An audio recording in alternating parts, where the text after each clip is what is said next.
first whiff of chlorine gas drifted across the battlefield of Ypres in April 1915.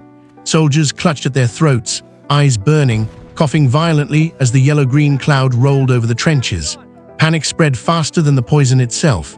Men ran blindly through mud, some collapsing instantly, others clawing at their masks or scarves, desperate to escape the invisible killer. This was the dawn of a terrifying new era, chemical warfare.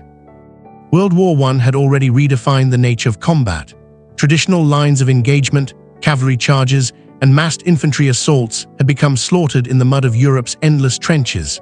But no one had truly anticipated the horror that gas would bring. Chlorine, phosgene, and later mustard gas were not just weapons, they were psychological terror, a creeping, silent enemy that invaded the lungs, skin, and minds of those who faced it. The origins of gas warfare were rooted in desperation and innovation. Germany, seeking a tactical advantage during the stalemate of trench warfare, developed chlorine gas. On April 22, 1915, at the Second Battle of Ypres, the German army released 168 tons of chlorine from 5,700 cylinders, creating a 6-kilometer cloud that rolled toward the unsuspecting French and Canadian troops. Historical records estimate thousands were injured, with hundreds dead within minutes. The air became a swirling, toxic storm, and the battlefield turned into a nightmare of coughing, choking, and flailing soldiers. But chlorine was only the beginning. Its effectiveness depended heavily on the wind, and it caused panic more than guaranteed fatalities. Scientists and military planners soon sought more insidious compounds. Phosgene, introduced later in 1915, was far deadlier, odorless, harder to detect, and capable of killing silently in hours. Soldiers would inhale it, collapse seemingly unharmed, only to succumb later to pulmonary edema. And then came mustard gas, introduced by the Germans in 1917, a slow-acting, blistering agent that burned skin, eyes, and lungs, leaving its victims writhing in agony, sometimes for days. Unlike chlorine or phosgene, mustard gas lingered on the ground, turning fields and trenches into poison zones where movement itself became deadly. For soldiers, the threat of gas attacks loomed constantly. A quiet moment in the trenches could be shattered by the hiss of a cylinder valve or the whistle of wind carrying invisible death. Gas masks were issued, crude, leather and rubber devices with chemical-absorbing filters, but their effectiveness varied, and early designs were uncomfortable and hard to breathe through. Historical accounts describe soldiers vomiting, suffocating, or removing masks too late. I remember the taste of fear, metallic and sour in my mouth, one British officer later recalled, as we watched the green cloud rolling across the battlefield and knew men would not survive it. The psychological effect was as brutal as the physical. Soldiers dreaded the yellow-green haze more than artillery, more than bullets. Trenches became suffocating prisons, filled with men wearing masks, constantly listening for the subtle crack of gas cylinders or the faint sound of wind shifts.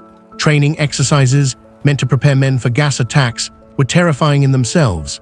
Soldiers were hosed with harmless irritants to test their masks, but even these drills left deep anxiety.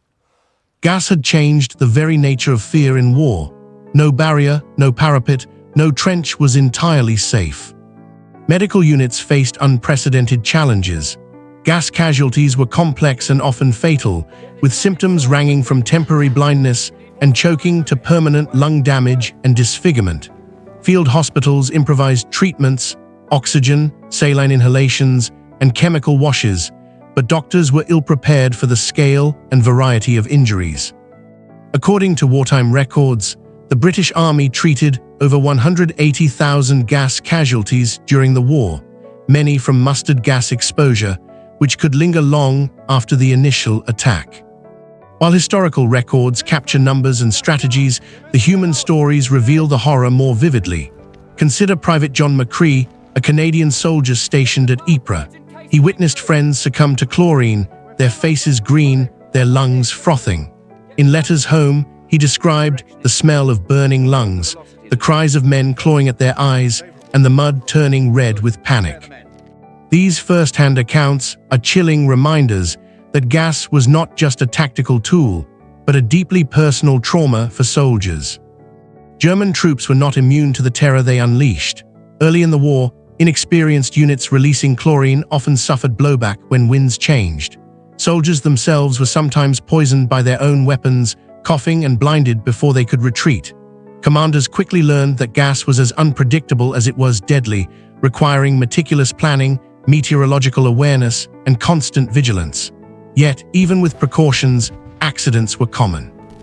Letters and diaries from the period document soldiers who collapsed while filling cylinders, or who misjudged the wind, leaving entire units incapacitated.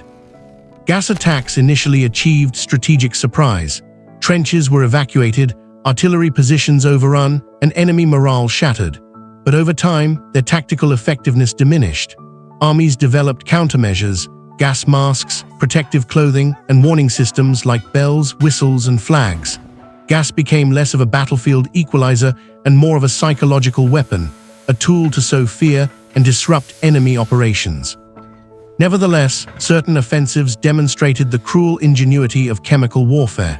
The German gas attacks during the Spring Offensive of 1918 temporarily blinded and incapacitated entire British divisions, allowing German forces to advance across key sectors. Yet every advance was tenuous, for gas alone could not win a war. Infantry, artillery, and logistics remained decisive. Chemical weapons also influenced the conduct of war in other ways. Soldiers moved cautiously, artillery bombardments were timed to avoid contaminating friendly positions, and generals calculated wind direction as carefully as troop strength. Gas became both a tactical weapon and a bureaucratic headache, forcing armies to adapt on multiple fronts simultaneously. Historians argue that the psychological terror of gas may have had greater strategic effect than its lethal capacity, eroding morale and increasing stress among frontline troops. The use of gas in World War I provoked international outrage. Governments debated its legality, soldiers questioned its morality, and the public recoiled at the horror. Propaganda on both sides depicted the enemy as barbaric, using gas as proof of inhumanity. Yet, chemical weapons persisted. By the war's end, nearly every major combatant had developed and deployed their own chemical arsenals, including the British and French armies. Mustard gas, in particular, became a favored weapon due to its insidious, long-lasting effects. The experiences of World War I would later shape international law. The 1925 Geneva Protocol prohibited the use of chemical and biological weapons, a direct response to the unprecedented carnage of chlorine, phosgene, and mustard gas. Yet, in the trenches of 1915–1918, soldiers faced a reality where morality, legality, and strategy collided in a cloud of yellow-green death.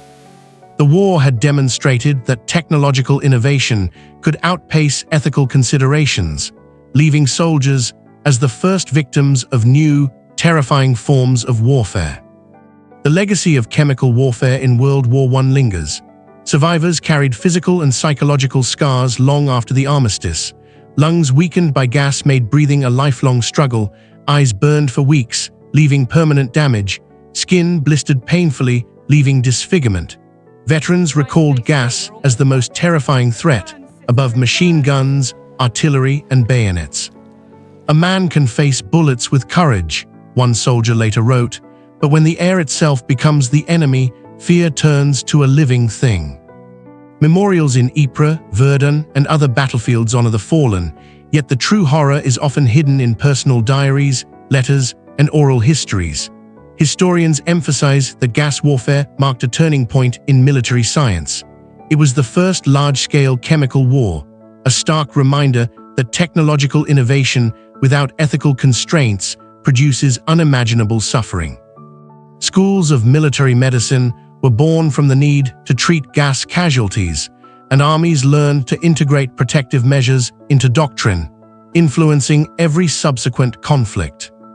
Amid the terror, stories of courage emerge.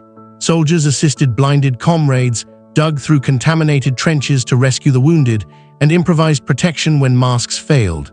Medics risked exposure to treat soldiers writhing in agony.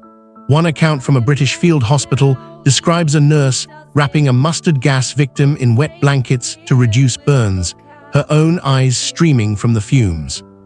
Acts of bravery, compassion, and resilience punctuated the otherwise grim narrative of chemical warfare, reminding us that humanity persists even in the darkest circumstances. These human stories underscore an enduring truth: technology amplifies both suffering and courage.